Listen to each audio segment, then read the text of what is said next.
With all the images of the paintings that we've seen already this afternoon, I'm sure all of us are looking forward to the exhibition. Hopefully that'll come to our city. Tagore wrote in a letter, "Poets are proverbially vain, and I am no exception. However, this vanity, with its many hues, is beautifully interpreted and reflected in his amazingly rich poetry that won him the Nobel Prize for Literature in 1913. I am sure there are many poetry lovers in the audience. There is a difference in reading poetry. We've all grown up reading poetry, in reciting poetry, and listening to poetry. Ever since I heard Dr. William Radice recite Tagore's poetry, the text has taken on a new meaning, a much deeper meaning. His sensitive renditions touch the heart and the soul. His sonorous voice makes the poetic content linger longer, even after the spoken word. Penguin India has just published his translation of Tagore's Gitanjali from the original Bengali.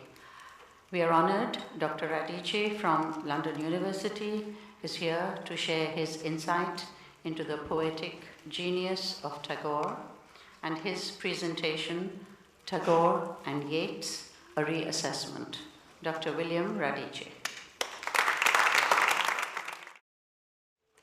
Good afternoon again.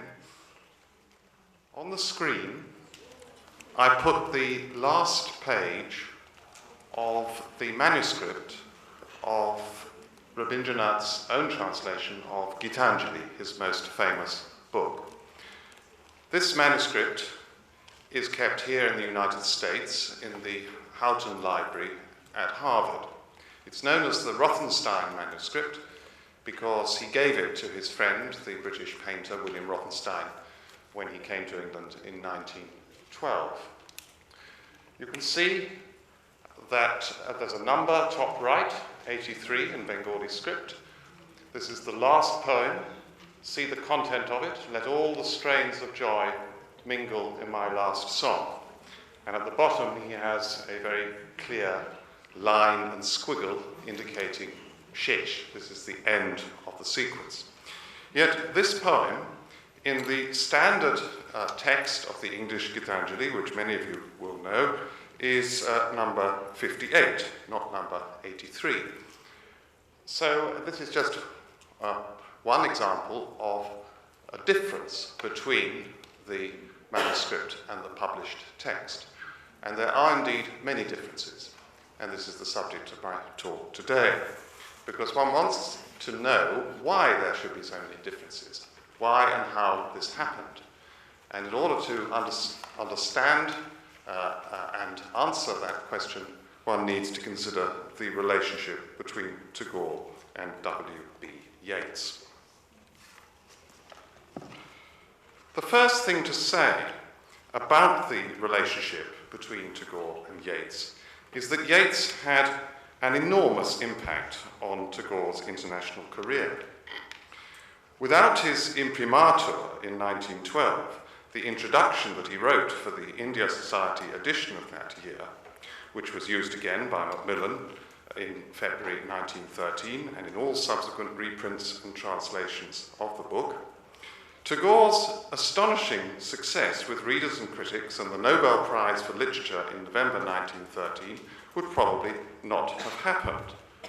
Indeed, we might not be here today holding this symposium in Washington had this not happened. Arguably, the major role that Yeats had in editing the text as well as writing the introduction contributed greatly to the appeal that it had to the taste of the time.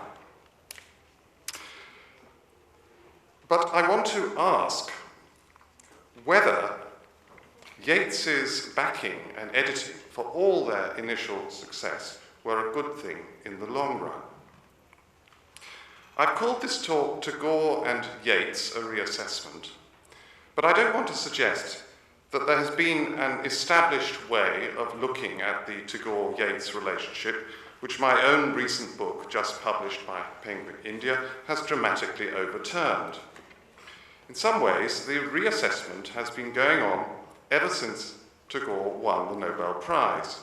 Yeats himself reassessed it. He remained loyal to Gitanjali and to its follow-up book, The Gardener, but he was very critical of Tagore's subsequent books of English translations. Also, Yeats's own poetry moved a long way from the romanticism and nostalgia that made him such a fan of Tagore in 1912. His outburst of 1935 in a letter to William Rothenstein has been much quoted. "Damn Tagore! We got 3 good books, Sturge, Moore and I, and then, because he thought that it was more important to be seen to know English than to be a great poet, he brought out sentimental rubbish and wrecked his reputation. Tagore does not know English, no Indian knows English, nobody can write with music and style in a language not learnt in childhood and ever since the language of his thought." Alongside that, Yeats's letter to Tagore of 1931, on the occasion of the publication for Tagore's 70th birthday of the Golden Book of Tagore, rings rather hollow. Yeats described himself in that letter as still your most loyal student and admirer, but in reality he had become deeply ambivalent. Tagore had also, almost from the beginning, been ambivalent about Yeats. He wrote a fulsome essay about Yeats in Bengali in 1912, in which he described him as expressing in his poetry the soul of Ireland, just as Yeats saw in Tagore the soul of India. He also remained polite and self-deprecating about Yeats's role in the editing of Gitanjali. But in a letter written to Jaganananda Roy in the year that Gitanjali was published, in fact he wrote this letter before it came out, he expressed a more candid opinion. He wrote, "This book of mine has been sent to the press. I've read the introduction that Yeats has written. It shames me to read it.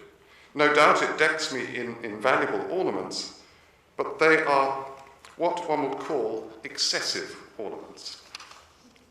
A year later, in a conversation with Edward Thompson, on the day that the news of the Nobel Prize reached Santiniketan, Tagore agreed with Thompson that Yeats's introduction was, quote, "misleading and ill-informed." And he said, "I don't like the essay myself. Parts of it are quite wrong." Bengali critics have certainly been probing and exposing shortcomings and misunderstandings in the Tagore-Yeats relationship for a long time now. In 1965, the Department of Modern Indian Languages at the University of Delhi published a booklet, which is hard to get hold of, though I have read it in the British Library, Rabindra Tagore and William Butler Yeats, The Story of a Literary Friendship. This was a souvenir for the 100th anniversary of the birth of Yeats, so it is inevitably very respectful of Yeats.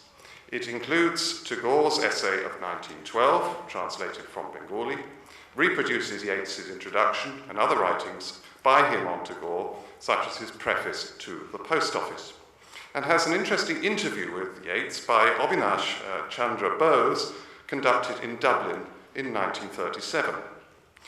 The most subtle item in the booklet is an essay on Tagore and Yeats by Professor R.K. Dasgupta, whom I knew personally. He describes Yeats's introduction to the English Gitanjali as, quote, "a fine piece of criticism, and it is so fine because it is so genuine and deeply personal," unquote.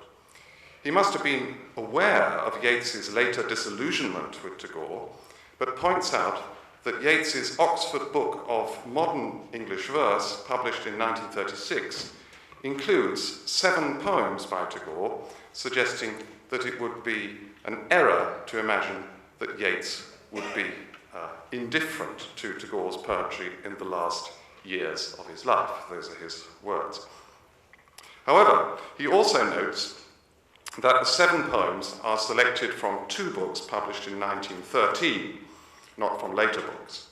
And he devotes much of his essay to pointing out how far Yeats diverged as a poet from Tagore when he developed his own idiosyncratic version of modernism in the 1920s and 30s. When my own selected poems of Tagore came out from Penguin in 1985, which is 20 years after Professor Dasgupta's essay, I was, perhaps not quite consciously, contributing to the reassessment of the Tagore-Yeats relationship by ignoring it completely. I really wanted to get right away from Gitanjali and its legacy and re-establish Tagore's reputation as a poet through a careful and balanced selection of poems from the whole range of his career. Edward Thompson, with his books on Tagore, published in 1921 and 1926, the latter revised in 1948 after Tagore's death, was trying to do the same through the critical analysis of Tagore's works in the original rather than through translations, though the book does contain quite a few translations. It's not for me to say which of us has been more successful, but I seem to have come along at a more propitious time than Thompson. Thompson tried to reach an essentially British readership at a time when interest in Tagore and respect for him as a poet was at a very low ebb. My book, by contrast, was able to initiate something of a new wave that derives a lot of its energy from the migration of large numbers of Bengalis and Indians to Britain and other Western countries. Translations by Ketiki Kushari Dyson, the biography of Tagore by Krishna Datta and Andrew Robinson, the many new translations that have come out in India, translations into other languages, such as those by Martin Kempschen into German. One could draw up a long list of books suggesting that there has been, over the last 3 decades, something of a Tagore revival. However, one should not overestimate this.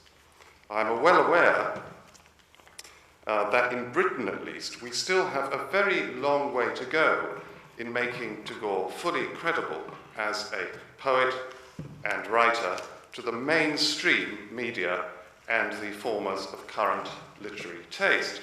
And as an indication of how far we still have to go, I'll just mention 2 articles that appeared this month in Britain, one in The Guardian by a regular columnist, Ian Jack, who has had a long-standing interest in India. And this article, the final paragraph says, "Is his poetry any good? The answer for anyone who can't read Bengali must be don't know.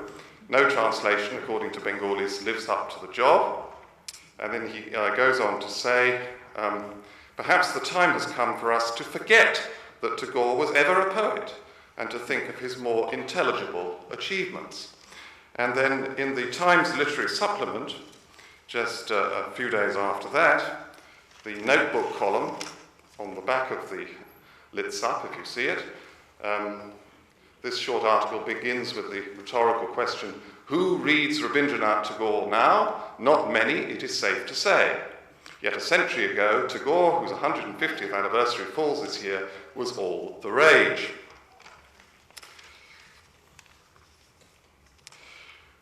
There's no getting away from the fact that Tagore's own translations, going back to Gitanjali itself in 1912, remain a major barrier and obstacle to the proper understanding of his genius. I don't think that Yeats's introduction is itself a major problem now. It is so obviously a period piece, so ignorant of Tagore's complex cultural background, and is altogether far too effusive and rhetorical to carry any real weight as a piece of serious literary analysis. But the translations themselves are still there. Anyone wanting to find out about Tagore is likely to turn to them sooner or later. They still have fans, of course, in India, in America, no doubt, and also in Britain, and in other countries where often secondary translations have stood up better than the translations themselves in English. But most people looking at them will not really be convinced that Tagore was as great a poet as the Bengalis claim him to be. When I say most people, I'm talking here about the mainstream, the taste formers, and they are, of course, a very important lobby indeed. So there is a beast here that has to be tamed, a nettle that has to be grasped. I shirked this back in the 1980s when I did my selected poems of Tagore. I was still reluctant to take on the challenge when Udayan Mitra, editor for Penguin India in New Delhi, asked me in 2008 if I would do a new translation of Gitanjali for the 150th anniversary of Tagore's birth. Eventually I agreed, and now I'm very glad that I did so. It remains to be seen what impact my new book will have, and whether it spreads beyond India in editions from other parts of the Penguin Empire. But I feel it offers the basis of the kind of reassessment of Gitanjali and of Yeats's role in Gitanjali that is profoundly necessary if we're to understand better why Gitanjali initially did so well, but then quite rapidly became so counterproductive. Anyone wishing to reach a balanced view of the Tagore-Yeats relationship needs to begin by looking at three recent studies. The first is by P.H. Mayer, M-A-I-R, The Maya Yogi and the Mask, a study of Rabindra Tagore and W.B. Yeats, published by the University of Salzburg in 1997. I presume it was a doctoral thesis there. I've not myself really read this book carefully, as it's mainly about the influences of Tagore's poems on W.B. Yeats. Despite the distance that Yeats as a poet travelled from his early enthusiasm for Tagore, Mayer picks out many details in Yeats's poems that may owe something to his deep involvement with Tagore at a formative stage in his career. More relevant to my own work is the excellent introduction that Bikash Chakravarti wrote to his book, Poets to a Poet, which brings together letters written to Tagore by a number of English-language poets, including W.B. Yeats. This book was published by Vishabharati in 1998 and deserves to be better known. His introduction is a brilliant analysis of the literary scene in Britain in the years before the First World War, and he most convincingly explains the appeal that Tagore's poems had to those who remained resistant to urbanization, industrialization, and modernism. At the time, broadly speaking, Yeats belonged to that group. Chakravarti concludes that, quote, Yeats's reading of the poems of Gitanjali in 1912 was not a serious literary encounter. It betrays more nostalgia than discrimination. In the course of time, this nostalgic response gave way to indifference. The indifference, in its turn, coupled with Yeats's annoyance at the unrevised texts, incompetent editing, and hasty publication of Tagore's later publications in English, turned into hostility, unquote. Many of Chakravarti's conclusions about the Tagore-Yeats relationship are likely, I think, to be confirmed by a book that is this year coming out from Routledge by Dr. Michael Collins, a historian at University College London. Based on a doctoral study of Tagore's visits to England, Dr. Collins's book contains a chapter on the Tagore-Yeats relationship that he calls False Encounters, Rabindranath Tagore, W.B. Yeats, and Irish Orientalism. I read this chapter in TypeScript, and it convincingly shows that Yeats found in Tagore largely what he wanted to see. Lectures on Vedanta by Mohini Chatterjee that Yeats had heard in Dublin had given him a Vedantic spiritual ideal that Tagore appeared to embody. And in the Gitanjali poems, Yeats found a cultural ideal too that matched the aspirations he had for the Irish literary revival. Studies of this kind do a lot to help us understand the Gitanjali phenomenon in its historical context, and how, given that context, a misreading of the poems, a misunderstanding of what Tagore really meant by them, was virtually inevitable. What no one seems to have done, however, is challenge or probe deeply into the Gitanjali text that we have. Translated into numerous other languages, it has for 100 years been taken as a given, even though there has been some vague awareness that Yeats, through his editing, may have had some input into it. This is where I come in with my own new book. Quite unexpectedly, it turned out to be far more than a new translation of all the poems that are in the English Gitanjali. I found myself asking, is the standard English Gitanjali actually the book that Tagore wanted to write? And if it is not, could a better understanding of what his real intention was do a lot to bring a new credibility to Tagore as the poet of Gitanjali? Translating his other works, showing that he had a far greater range as a poet than his own translations in Gitanjali and subsequent books suggested, has been necessary. But in terms of grasping the nettle, taming the Gitanjali beast, I do not think it has been quite enough. Those who remain unconvinced that Tagore was a great poet need to be persuaded that Gitanjali itself was actually, potentially, a very great book indeed, but something went badly wrong in the transmission of it. There are two Bengali critics before me who have looked closely at the relationship between the manuscript of Gitanjali and the standard Macmillan text. One is Shamal Kumar Shorkar, who wrote 2 articles for the Vishwabharati Quarterly in 1978-9, and the other is Shorindra Mitra, who wrote a long book in Bengali called Kati or Katir Nipotti, and that was published about the same time, 1977. So this is 30 years ago. I don't think anything much has happened since then until my new book. They both look at the manuscript in relation to the published text in considerable detail, and I found their analysis useful. I've made use of it in my book and quoted from it. But I think they have both missed the essential point. Shorkar is, as a professor of English at Vishwabharati, was obviously a real Yeats fan. And therefore, although he acknowledges the part that Yeats played in the editing of Gitanjali, he generally sees his interventions in a favourable light. He thinks they are improvements. That is his opinion. Shorindra Mitra, he's the opposite, really. He wants to protect Tagore from the suspicion that Gitanjali was not all his own work and that Yeats played a big part in it. Because that rumour did go around India, and Tagore's English friends had to defend him from that suspicion.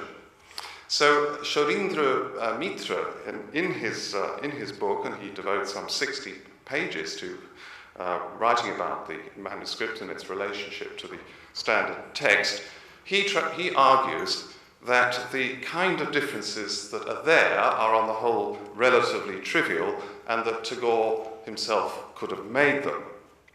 And one thing that one has to keep saying when one is talking about this complex issue is that it's impossible finally to prove that the differences are all Yeats is doing, because the typed copy on which he is said to have made the changes has unfortunately been lost.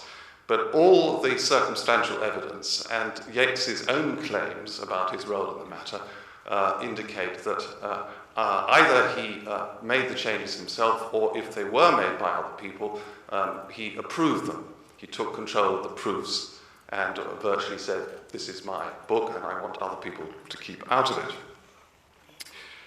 Now, in my new book, in a long introduction and in the appendices, I have analysed 5 main areas of difference between the manuscript and the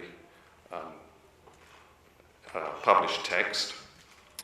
And they are, firstly, the selection of the poems, 83 in the original manuscript, 103 in the standard text. So further translations that Tagore was doing on the voyage to England were incorporated.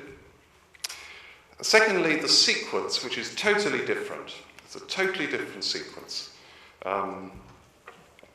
Thirdly, the paragraphing, the very short paragraphs that you have in the English Gitanjali and in Tagore's other English translations, once he sort of established that style, are in many cases not to be found in the manuscript. The translations of the Noibedde poems, these sonnets that I was reading yesterday, they are done as single pieces of prose, not chopped up into these short biblical verses. In fact, the chopping up of Rabindranath's translations into these short verses is one of the things that made Gitanjali seem biblical. And another thing, which is the fourth area of difference, is the punctuation. Numerous commas were introduced. Tagore in the manuscript uses commas sparingly. He knows, of course, how to use commas, but he always does it with an ear to the rhythmic effect that he wants. The commas are defining breath groups. But in the standard text, many commas have been put in, which in my opinion change the whole rhythmic energy of Tagore's translation. Commas are put in frequently before and, which is actually a biblical thing. In the beginning was the word, comma, and the word was with God, comma, and the word was God. This is actually very typical of the old translation of the Bible, and is another thing that makes Gitanjali seem biblical. And finally, there are many differences in the phrasing. Many words are changed, many phrases are changed. Now, I've limited time, so obviously I can't talk about all those areas of difference. And you can find this all in my book, which many people have been asking me, can we get it? Well, it's published by Penguin India, so you have to order it from Penguin India or get it through a supplier of Indian books, but with determination, I'm sure you can get it, and many of you must have friends and relatives in India also who could buy it and send it to you. I think for the rest of my talk, I will just give you some examples of poems where there are significant differences between the manuscript and the published text, and see what you yourself make of them. To save time, I have extracted these from the Word files of the book on 2 pages here, so I won't have to search for them in the book. The first one here, this is a famous poem actually that Gandhiji loved very much. It was a song, and when I think 1934 was it, when Gandhiji embarked on one of his fasts in protest against the so-called communal award, and Rabindranath rushed to his bedside a year after prison. And when Gandhiji came out of his fast, when he agreed to end it, he asked Rabindranath to sing this song. And Rabindranath did so, but he'd forgotten the tune, so he had to make up a new tune on the spot. It's the Jibon Jokum Shukaija, Koruna Ayesha. So at the top here, this is the standard Macmillan text. Many of you will be familiar with it. Now, if you look at the manuscript text, my book, you see, has a new text of Rabindranath's translation based on the manuscript. I have made some editorial adjustments, you have to, but all of these have been indicated with footnotes, and in these Word files I've actually indicated them in red as well. So in fact the only change that I've made here is I've changed OH to O for the vocative, O thou Holy One, so that's a very, very small change. But notice, first of all, it's just one paragraph. It hasn't been chopped up into these short verses. Secondly, notice that there are far fewer commas, which gives it a different rhythmic energy. If you read it in the manuscript, it has greater pace. When the heart is hard and parched up, come upon me with a shower of mercy. When grace is lost from life, come with a burst of song. When tumultuous work raises its din on all sides, shutting me out from beyond, come to me, my Lord of silence, with thy peace and rest.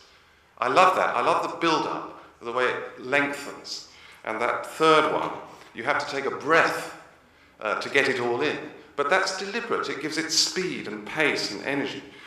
The commas that have been put in the standard text are understandable enough, but they slow it down. And there are also some significant changes of wording. Notice that the standard text says, when my beggarly heart sits crouched, shut up in a corner, break open the door, my king, and come with the ceremony of a king. Whereas in the manuscript we have, when my beggarly heart sits crouched, shut up in a corner, break open the door, my king, and come in with thy regal splendour, which is actually a much better translation of Raj Shomarahu. And this word ceremony is very Yeatsian. The ceremony of innocence is drowned.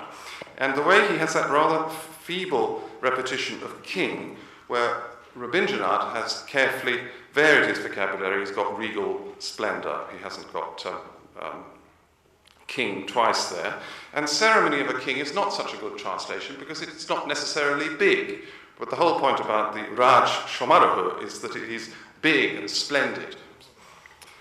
So that's one example. Now, the next one is the most famous poem of all in Gitanjali, arguably the most famous poem that he wrote, at least internationally, and we've heard it read out. I read it myself in the dance and song sequence that we've just had.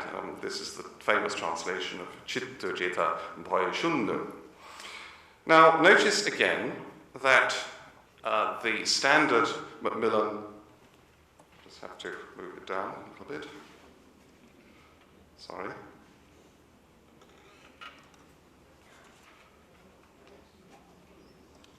Oh, I know what I'm doing, yes.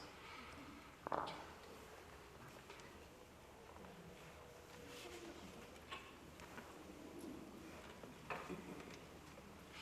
Yes, notice that it's been broken up into these short verses, which slow it down. They make it more like, they make it more sort of churchy, really. When it's broken up like this, it's quite difficult to read it in anything other than the way everyone reads it, actually. I mean, if one was to show these two versions to a great actor, like, for example, in Britain, Simon Russell Beale, our greatest, I would say, our greatest living classical actor or Shakespearean actor, frequently appears at the National Theatre. I'm sure he would go for the second one, because it would immediately give him more scope. The energy that he would find in the second version, the way it moves faster. Let me just try it myself. Where the mind is without fear and the head is held high, where knowledge is free, where the world has not been frittered into fragments by narrow domestic walls, where words come out from the depth of truth, where sleepless striving stretches its strenuous arms towards perfection, where the clear stream of reason has not lost its way in the dreary desert sand of dead habit, and where the mind is led forward by thee into ever-widening thought and action, there wake up, my country, into that heaven of freedom, my father. It's very different. You've got to remember that that poem was published in Neuberto, 1901. Tagore was only 40. He was in the prime of life. His wife hadn't yet died. He'd fathered 5 children. There's virile energy in this poem. Of course, one problem with Rabindranath's translation, even in the manuscript, is he did soften it somewhat at the end, where you have Nijo hosti nirdoi agat kori pitu, bharatiri shei shorge koru jagoritu. So this Nijo hosti nirdoi agat kori, which means, with pitiless blows from your own hand, Father. He cut that out completely. So he did soften it. However, I think the manuscript version is still much stronger, much more exciting than the edited version. Notice the way some poetic devices have been lost. Alliteration, frittered into fragments. Frittered, interesting word. And yet in the standard text we have broken up into fragments. Nothing like so interesting. And then look at that very long, the third line, where sleepless striving stretches its strenuous arms towards perfection. This is exciting. This is, this kind of alliteration. It's gone from the standard text where tireless striving stretches its arms towards perfection. And then the end, well, everyone's used to the end, and some people will claim that the edited version is more resonant and grander. But I don't see anything wrong with what Rabindra wrote in the manuscript. And actually, with the exclamation mark at the end too, you could almost take it with a slight touch of irony or humor. There, wake up my country. The only change I've made is he put waken up. I just changed waken to wake. And the other change, apart from putting a hyphen in ever widening, I changed into to in, because frankly, I think where the clear stream of reason has not lost its way into the dreary desert sand of dead habit, I think into is just an English mistake, which should have been corrected. Because into suggests motion towards, that you want to get somewhere. I lost my way into town, okay? But the clear stream of reason doesn't want to get to the dreary desert sand. It flows into it, and then it gets lost in it. It gets soaked up by it. So I think into is just wrong. So just quickly now, two more examples. This one, which is Tagore's translation of the poem Maji Maji Kobu Jobi Obushat Ashi. Well, the curious thing here is that the first sentence has been dropped altogether, and really one wonders why. Was it a mistake? Because it's very, very powerful and very good. Look at the manuscript. Let me never lose hold of hope. When the mist of depression steals upon me, blotting out the light that is in my heart, and the flower of love droops in lassitude. Why was that dropped?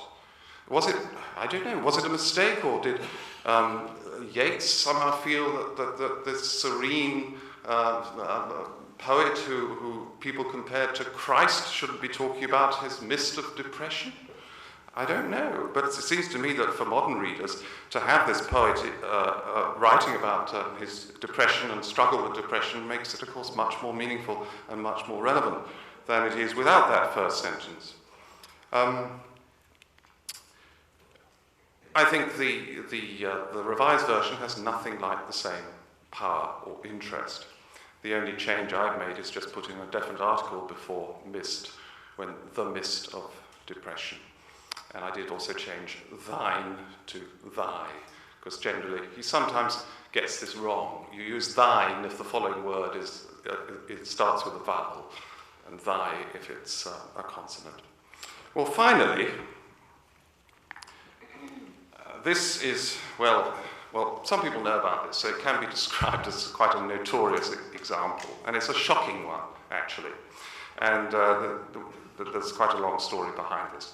This is Tagore's translation of the very moving poem, Protidin Ami He Jibon Shami Darabu Tumari Shommukhe. Now, because of the way he translated it with these inversions, day after, look at the manuscript version, day after day, O Lord of my life, shall I stand before thee face to face.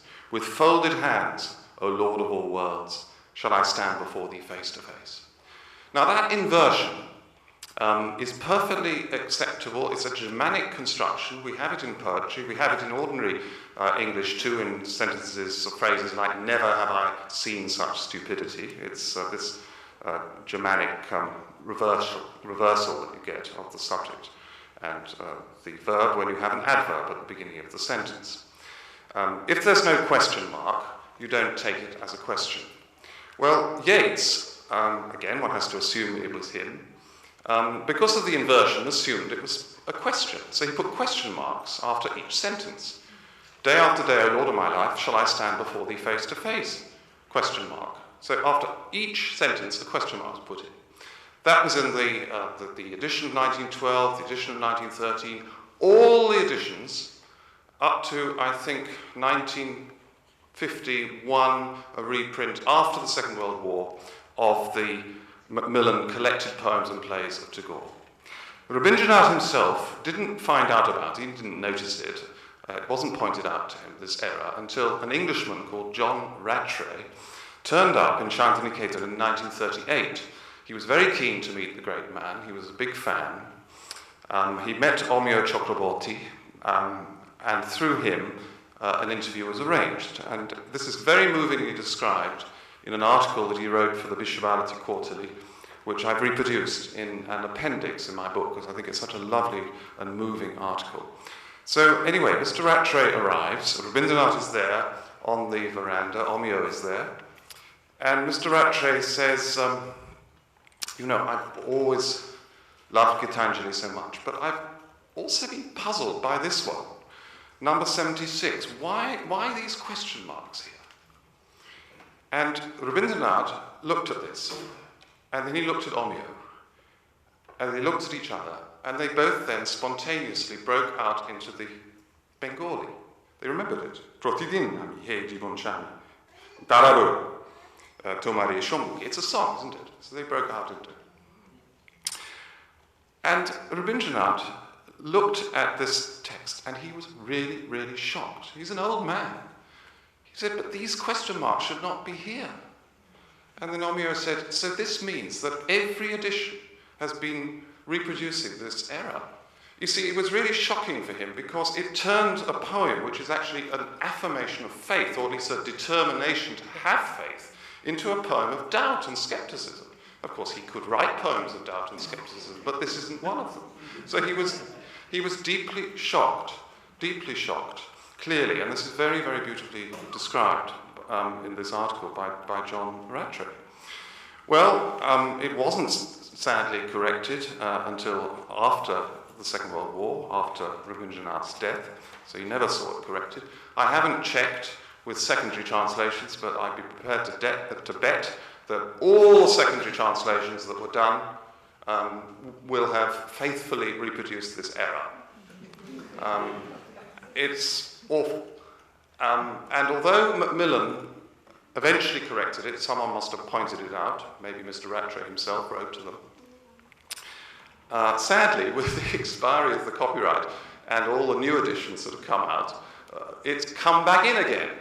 And you find quite a few recent editions, including, I'm sorry to say, one published by Rabindra Tattwacharya, which is a parallel text which has the English and the Bengali sources, has the mistake, because people have gone back to the older editions, the first editions of Geetanjali. But what's so extraordinary is that when they printed the Bengali opposite, they haven't noticed any problem, any discrepancy. So anyway, I'm sure I overrun my time, so I will stop here. I haven't really got time to draw conclusions from all this. In a way, I'm inviting you to draw conclusions. I'll just say two things. Of course, there are many conclusions in my book, if you can read that. But the two things I want to say are, firstly, that I have no illusions about this. I know that neither my new translations of the Gitanjali poems nor the new text that I've done of Rabindranath's own translation will displace the standard text. Of course not. It's not going to go away. It's part of literary history, even with this wrong question mark. And really, what I'm calling for is a more pluralistic attitude. I mean, Uday Narayan Singh in his excellent talk was stressing the pluralism of Rabindranath. You know, we hear a lot about unity, rightly so, because in many ways his life was a quest for unity. But there's a great deal of plurality too. And really, in my book, I write a lot about the real Gitanjali. What do I mean by that? I don't mean any one thing. I don't mean the original Bengali poems. I don't mean the standard text. I don't mean my translations. I don't mean the new text I've done of his translation. I mean all these things. All these things put together are the real Gitanjali. They all have to be taken into account. And of course, future translations people might do, or future versions of the text, because clearly that we've got here a text which is not really stable. And therefore, I'm not going to be the first to come along and do a new edition of it. I'm sure. Other people will have a go.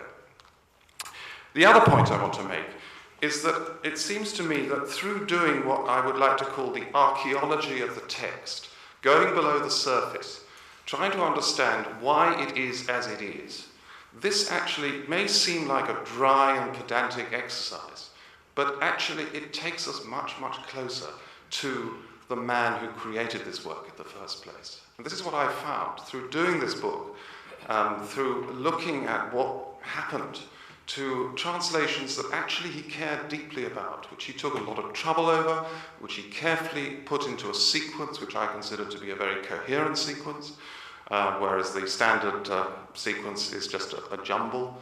He himself said he found real creative ananda in the task. It was a new adventure. He said, these poems are revelations of my true self. He described the book as a sadhana. So he really, really cared about it. And I think a lot of his later ambivalence about the successor Gitanjali, his whole Western career based on these translations, and when he was in that mood, he often said, I should never have done it, I don't know English well enough, etc. But I think a lot of it actually stemmed from the fact that it was taken out of his hands. He lost control of it. And then it was a huge success. How confusing. Very, very confusing. I don't think he could ever really sort this out. And I think when John Rashray came to see him, and he saw this awful mistake, which he'd just not known about, never noticed, no one had noticed, and it must have brought it all back. All the confused feelings must have just flooded back. So I feel, for me anyway, this work that I've done has taken me closer to him, what he wanted, what he intended, what he felt, how he must have felt when it took the course that it did. And I'm very, very pleased that there are these new ambitious plans, the Variorum edition that Shukanta Chaudhary is doing at Jadavpur, and the new Roshanabali, which I gather has been approved. You're waiting for the money, but has been approved. I think it's a huge task with such a great and prolific writer, but this kind of textual work is absolutely essential. And of course, it's the least we can do with our great writers. We've been doing it with all the great English writers and poets through the ages, and it has to be done with Rabindranath. So with that thought, I'll finish. Thank you very much.